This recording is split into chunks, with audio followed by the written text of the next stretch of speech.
দাদা দাদা নমস্কার। নমস্কার। আমি এখন কথা বলছি বোয়ালখালী উপজেলার একজন খ্যাতিমান অভিনেতা, যার অভিনয় ছাড়া মঞ্চ নাটক খুব কম হয়েছে। বসন্ত উৎসবে একসময় উনি একটার পর একটা নাটকে অভিনয় করেছেন।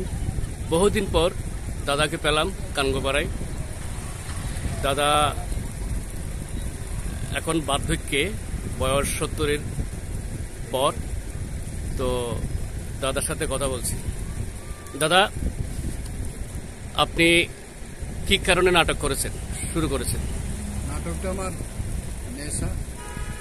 বাংলার কৃষ্ট সংস্কৃতি হিসেবে আমার খুব ভালো লাগতো। আমি নাটক করব, একজন নাট্য পরিচালক হব। আমি নাটক করে আমার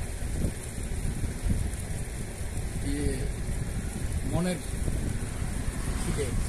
খিদেটা মেটাবো, এই আর। আচ্ছা, ধন্যবাদ। আপনি তো একজন সাধারণ মানুষ ছিলেন। আপনি যখন নাটক করতেন তখন আপনার বয়স কত ছিল? আমার তখন বয়স কিন্তু 20-21 থেকে বেশি হয়। আচ্ছা আচ্ছা। তো কোন অভিপ্রায়ে, কোন কারণে আপনি নাটকের প্রতি ঝুঁকলেন? কোনো ব্যক্তি অথবা কেউ, অথবা নিজের?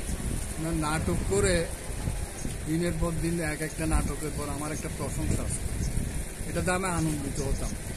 আমি জানতাম যে এই নাটক করলে আরও কিছু প্রশংসা পাবো। সেই প্রশংসার আশায় নাটকে আমি জড়িত হয়ে রয়েছি। কানুগোপাড়ার মধ্যে একসময় 30 দিনে 30টা নাটক হতো। সেই নাটকের বেশিরভাগ নাটকেই আপনি অভিনয় করতেন বা পরিচালনা করতেন।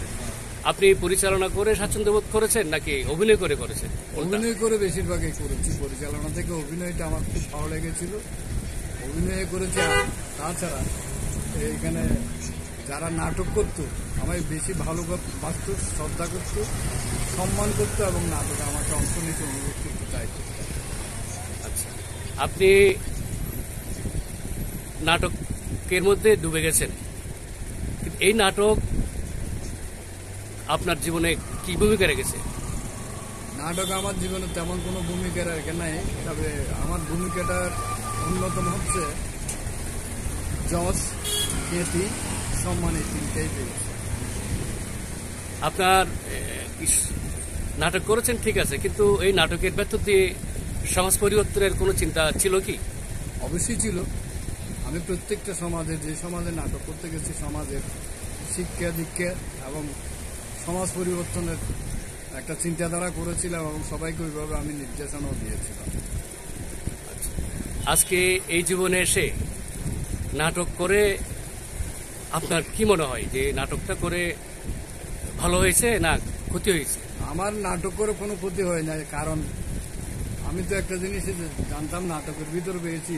তেমনময় ঠাকুর রামকৃষ্ণ বলেছিলেন একদিন, অভিনয় করো, অভিনয় শ্রেষ্ঠ, অভিনয় মানুষকে শিক্ষা দেয়।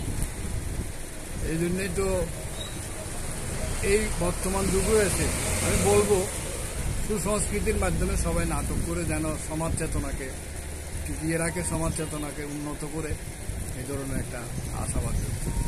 আচ্ছা, আপনি কানুগোপাড়া বসন্ত উৎসবে নাটক করেছেন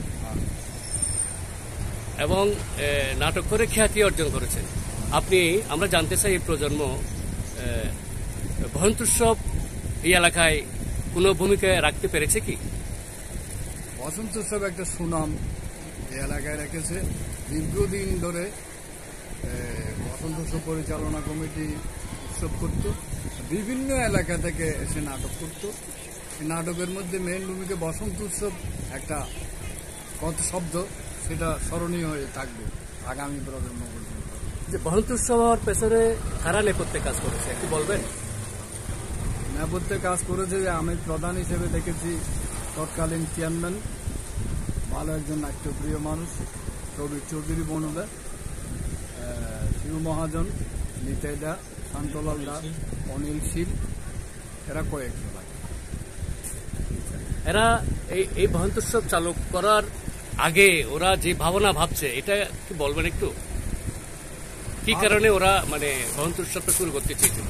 কারণটা তো একটাই, এই সমাজ চেতনা বা নাট্য বিকশকেরা এটা একটা রঙ্গমঞ্চ তৈরি হয়েছিল, এই রঙ্গমঞ্চকে আলোড়ন করেছে, চতুর্দিক বিকশিত হয়েছে।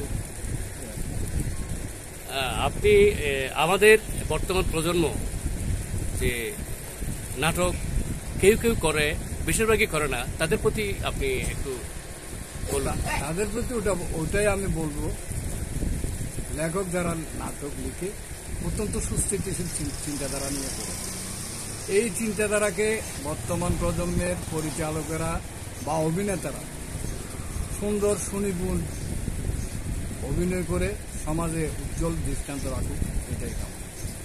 ধন্যবাদ, আমাকে সময় দেওয়ার জন্য আপনাকে ধন্যবাদ।